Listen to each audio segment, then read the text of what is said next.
Yeah, my first talk would be on imaging of the female pelvis, followed by MRI of the rectal CA. The objective of this presentation is more to stress on the imaging technique, imaging planes and the pulse sequences, and the rationale for using them.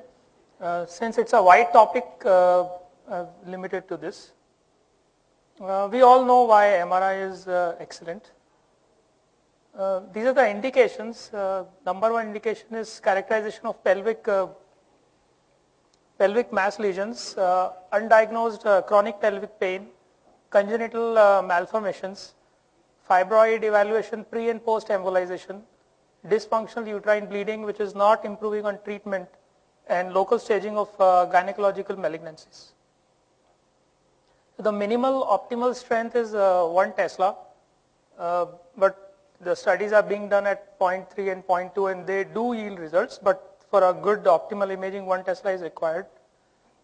And standard pelvic imaging is at 1.5 Tesla, and recently we are doing now 3 Tesla, and I think it's the best and the excellent strength available for now. Now with 3 Tesla you have a better image quality, but it also gives more artifacts, but majority of them can be avoided. One is the true form design of the magnet, which has already been spoken about. Parallel imaging is a big boon for it. You can use dielectric cushions and modification of the pulse sequences. I'll just pointer. Okay, yeah. Now let's see how parallel imaging helps. Now in any sequence, the most time consuming step is the phase encoding steps. For example, if you're doing a study with a 256 by 256 matrix, you have 256 steps to go. So what parallel imaging does, it reduces the steps to half. Say suppose you are using a pad factor of 2. So instead of 256 steps, you are using now 128 steps. This is, the yellow is the body, bottom is the inbuilt coil, and the top is the surface coil. So like both coil are activated and you are reducing the steps to half. Now the benefit in 3T is that the RF exposure reduces, you get higher metrics and you decrease the acquisition time.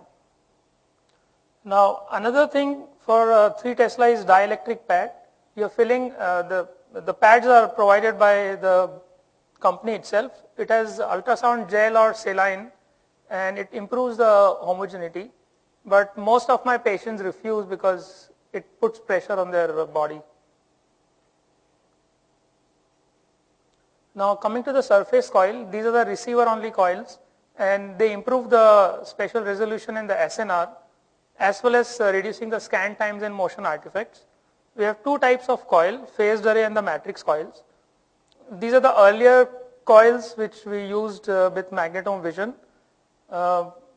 And you can see how the SNR is, it is more in the center and reduces peripherally. And another drawback was that parallel imaging could be done only in one plane. Now this is how matrix coils are. These are multiple small elements which are rounded. You can see the SNR is same in the center as well as the periphery high. And you can do parallel imaging in all directions plus other benefits like no patient repositioning. Now to start with pelvic imaging, patient is in supine position. There are articles in the literature where people have done in prone position and they find it equally good, but I don't see the reason to put patient prone. Feet towards the magnet. I always apply both abdomen and pelvic coil at the same time. And if your patient is obese, instead of 1 coil, you can use 2 coils and increase your image quality. And this is the benefit of 70 centimeter wide bore. And a dielectric pad you can use if your patient allows. Now, 2 major artifacts are small bowel peristalsis and the full bladder giving the urinary motion. You can see the 2 jets coming like you see in ultrasound, and you can see a lot of artifacts from the full bladder. So always empty the bladder prior to the examination unless it's for bladder study. Now this is again an image where you can see a lot of artifact which is from the small bowel peristalsis. the moment I give Buscopan, it is very clear image. I think 1.5 Tesla you can still avoid giving Buscopan, but at 3 Tesla it is mandatory to get a good image quality. Now Buscopan can also be given in different combinations. You can give 2 ampules like 40 milligrams at the same time as intramuscular, or split it into IM or IV, or give 1 intramuscular at the start of the study, the second before the contrast study. But most of the times we are able to do it with 1 intramuscular at 3T also. Now the sequence planning, I always start with a screening haste coronal to avoid surprises. This is a case where there is a big fibroid coming from the fundus through a stalk. This is a gallbladder, it is almost extending to the abdomen. And secondly, whenever you are doing studies for congenital anomalies, you have to look for renal anomalies as well. Now this is the basic pre-contrast set is required. One is a large FOV T2 weighted axial from iliac crest down to the pubic symphysis. Idea is to look at the pelvis as a whole before starting your dedicated examination.